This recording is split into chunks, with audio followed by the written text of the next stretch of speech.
The kitchen went silent the second I said it, and I watched my future father-in-law's coffee cup stop halfway to his mouth.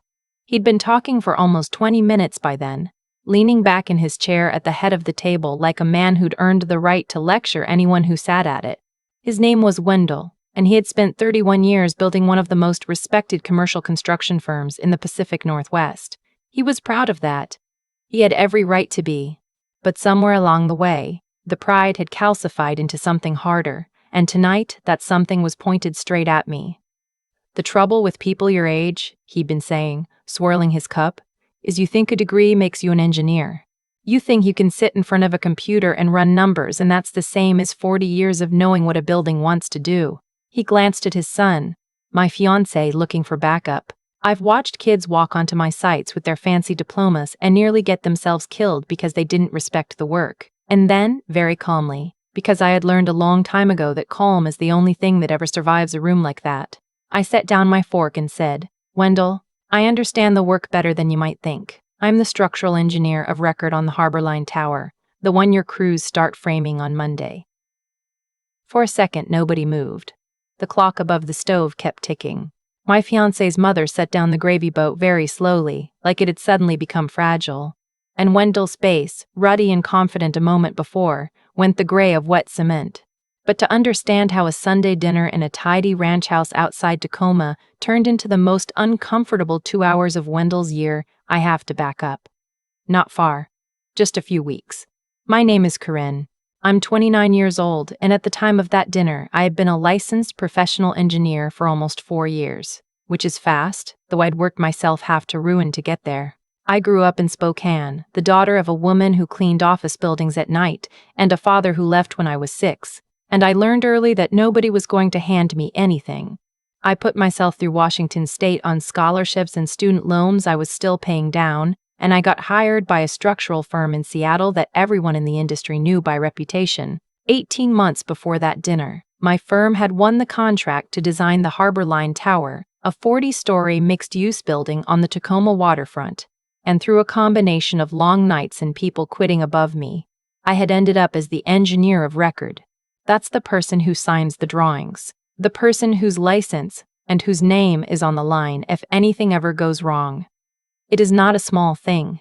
It is, in fact, about the biggest thing a person in my field can carry. I met my fiancé 2 years before all of this at a friend's wedding in Portland, of all the ordinary places. His name was Travis, and he was nothing like his father, which I would only come to understand later.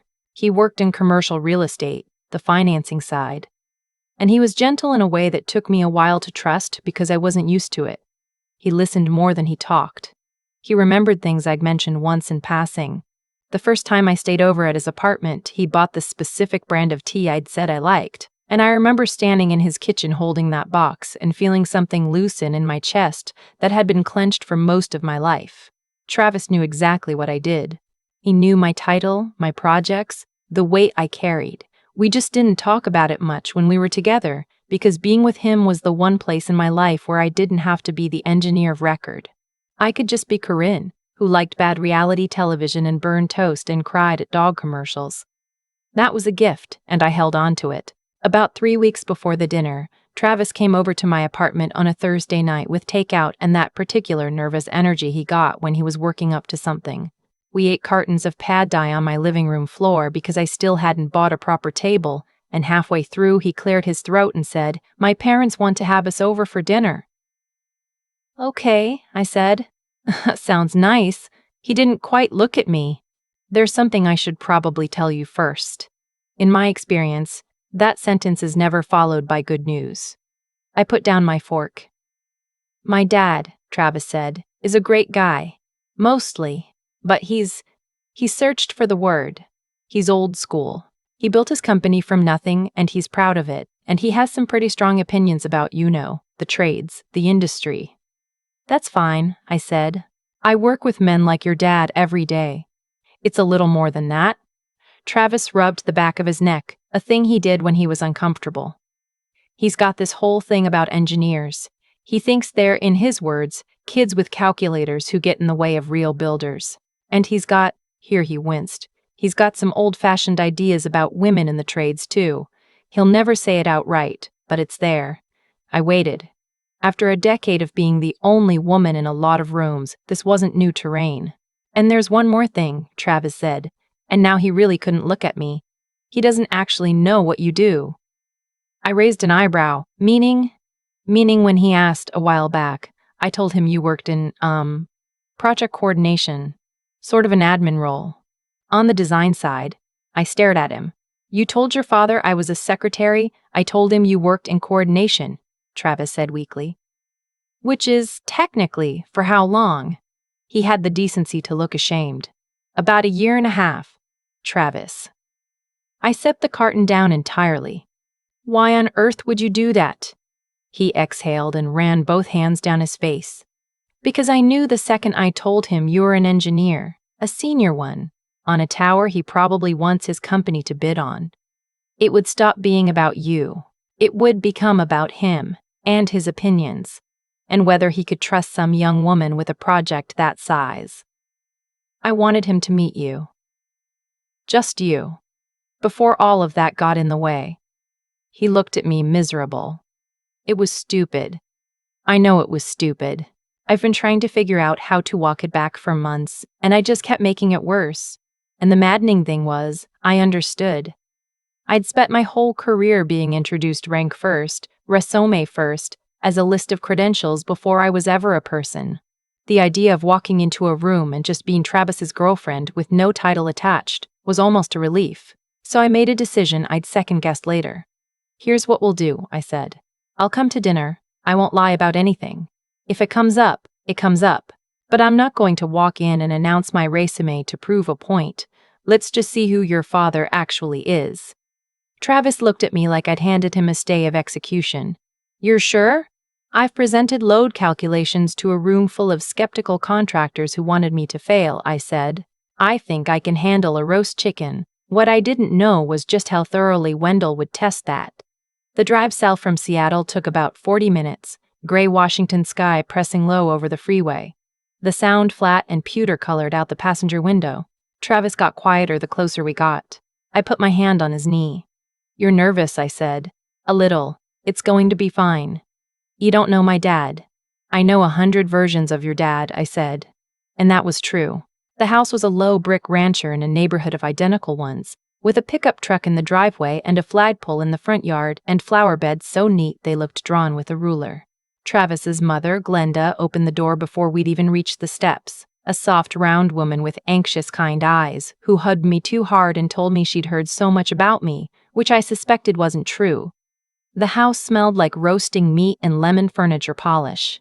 There were framed photographs everywhere, the company's first job site, Travis as a gap-toothed boy in a too-big hard hat, a much younger Wendell standing in front of a half-built strip mall with his arms crossed, and the same proud set to his jaw he had now.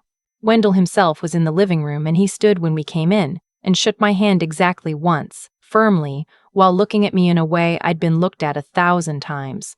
A quick, dismissive appraisal that filed me away as harmless and irrelevant before I'd said a word. He was a big man, gone slightly soft, with thick forearms and reading glasses pushed up on his forehead, and a voice that filled the room without trying. So you're the one keeping my boy busy, he said, and it was not quite a compliment. I try, I said pleasantly. Dinner was roast chicken and mashed potatoes and green beans cooked the way my own grandmother used to cook them, soft and salty. For the first 20 minutes it was fine. Glenda asked about how Travis and I met. Wendell asked Travis about his work, about the financing market, about people they both knew. I noticed, not really being addressed. I'd answer a direct question, and the conversation would flow around me like water around a rock. It was Glenda, bless her, who tried to bring me in. And what do you do, Corinne? Travis mentioned you work with one of the design firms in the city. I felt Travis tense beside me. I do, I said carefully. I work on the structural side. Coordination, right? Wendell said, not even as a question, just dropping it in like he was confirming something obvious. Travis told us, that's good work for a young gal. Lot of organizing, lot of paperwork. Keeps the office running. He said it the way you'd compliment a child for keeping their room clean. And that was the moment I could have corrected him. I want to be honest about that. There was a clean opening and I let it pass, partly because I'd promised Travis I wouldn't make a scene, and partly, if I'm being truthful, because some stubborn part of me wanted to see how far Wendell would go. He went far. It started with a story about a young engineer who'd flagged a problem on one of his sites years ago. Some kid, couldn't have been 25, telling my foreman, a man who'd been pouring concrete for 30 years, that he was doing it wrong. Wendell laughed at the memory. We had to redo nothing. The kid was reading the drawings wrong. That's the problem with the design side. They live in a computer. They've never carried a thing heavier than a laptop, and they want to tell men who've broken their backs how to build. Sometimes the drawings catch real problems, though, I said mildly. He waved his fork. Sometimes, sure, but you know what catches more problems? Experience. 40 years of knowing what a building wants to do. You can't get that from a degree. He warmed to it now, settling in. These young engineers today, half of them have never been on a real site. They've got their software running the numbers for them, and they think that makes them smart. It makes them dependent, is what it makes them. And don't get me started on. He stopped himself, glanced at me, and clearly decided I was a safe enough audience to continue. Let's just say not everyone who gets a seat at the table earned it the hard way anymore. There's a lot of box checking now. A lot of giving people titles to make a brochure look good. Travis had gone very still. Glenda was looking at her plate. I understood, with perfect clarity, what Wendell was saying without saying. And I decided I was done letting it pass. Can I ask you something, Wendell? I said. Course. The Harbor Line Tower.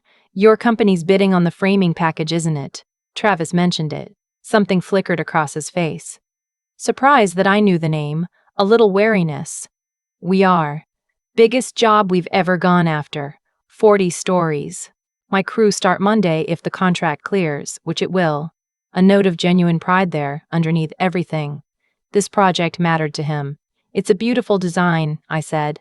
The lateral system is interesting, the way they're handling the wind loads off the water with those outrigger trusses instead of a heavier core.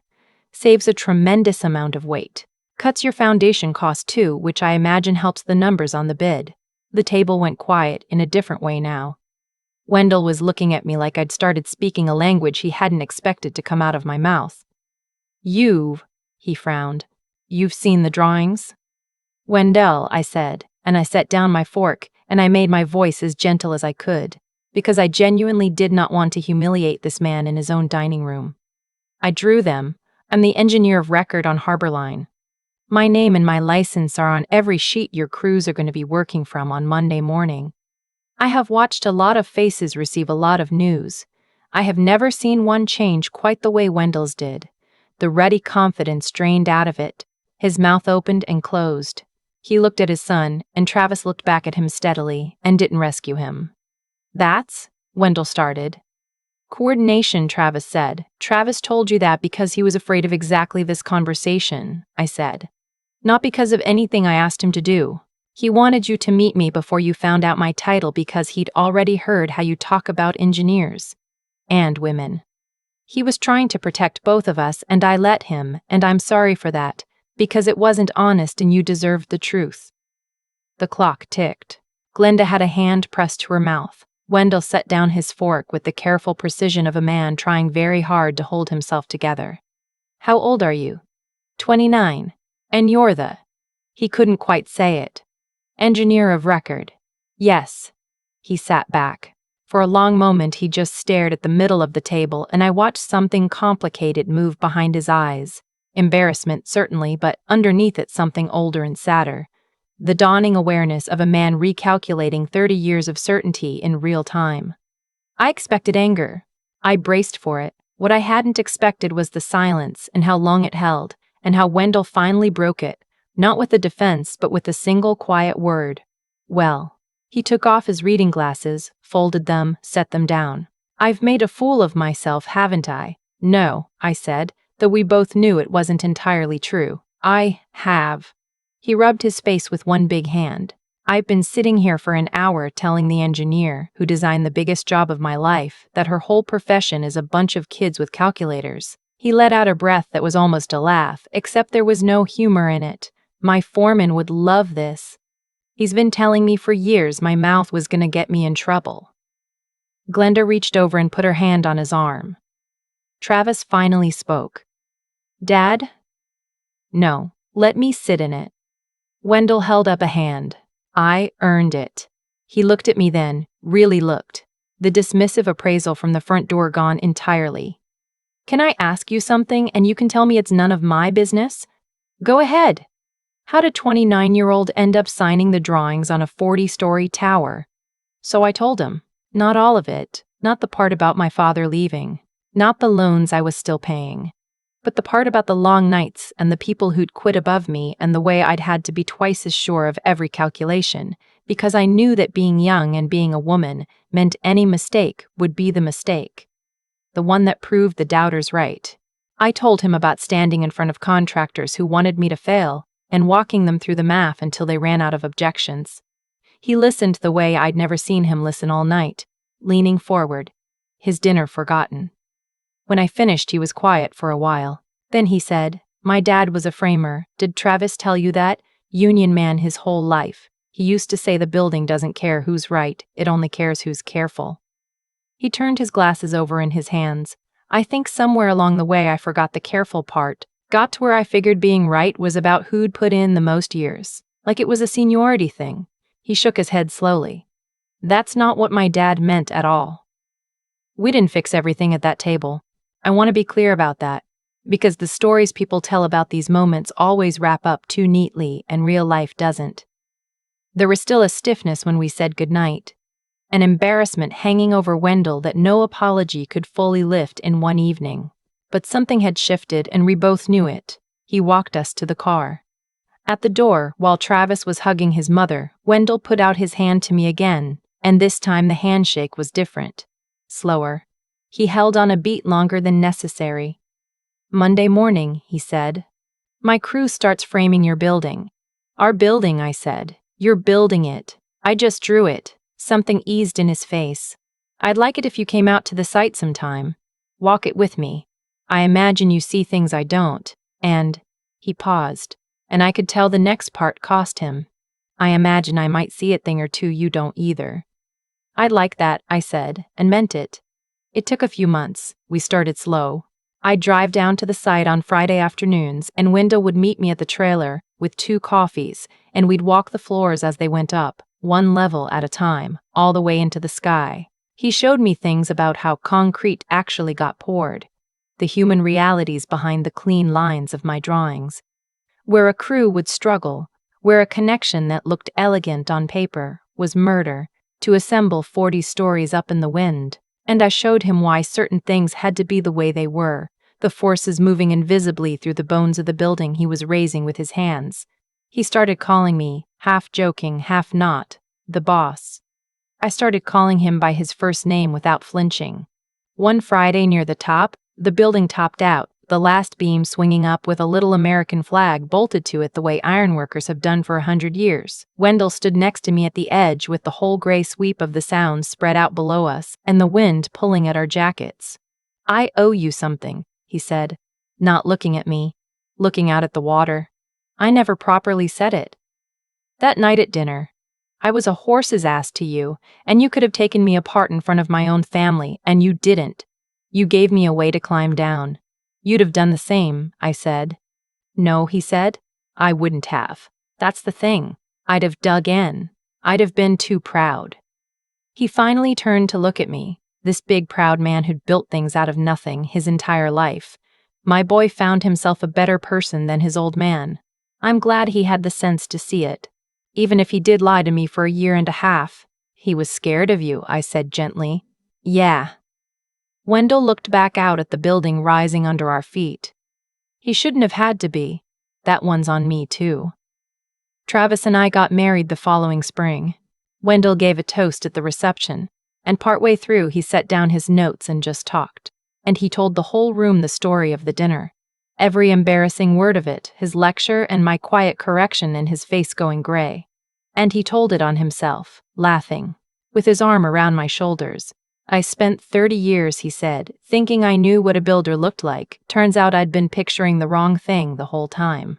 A builder looks like a 29-year-old who let an old fool keep his dignity when she didn't have to." He raised his glass to me. "To my daughter-in-law, who's twice the engineer I'll ever be, and more importantly, twice the person." I thought about a lot of things in that moment. My mother cleaning offices at night, the loans, the rooms full of men who'd wanted me to fail. But mostly I thought about how I'd nearly corrected Wendell early that night, how satisfying it would have been to put him in his place the second he started in on me, and how much I'd have lost if I had. Because here's what 30 years of being underestimated has taught me, and what I'd give to a younger version of myself if I could. The strongest thing you can do with the upper hand is decline to use it as a weapon. Anybody can win an argument. Anybody can make another person small. What's harder and rarer and worth so much more is letting someone be wrong out loud and then giving them a door to walk back through with their dignity intact. People remember who humiliated them, but they will follow, to the ends of the earth, the person who could have and chose not to. Wendell passed away 2 years ago. At the funeral, his old foreman found me, the one who told him his mouth would get him in trouble. And he took my hand in both of his rough ones and said Wendell had talked about me constantly those last years. My daughter-in-law, the one who designed the harbor line. You should hear how she explains a wind load, and that he'd never once mentioned that first dinner without calling himself a fool, fondly. The way you do about the night that changed you. I drive past the harbor line tower sometimes, lit up gold against the evening sky, full of people living their lives 40 stories above the water. And I think about the two of us walking it floor by floor into the clouds. He built it with his hands. I drew it with mine. And somewhere in the middle, two people who started that Sunday dinner as adversaries learned the same thing at the same time, from opposite directions. That respect isn't something you're owed for the years you've put in. It's something you're give first, and then, if you're lucky, get back.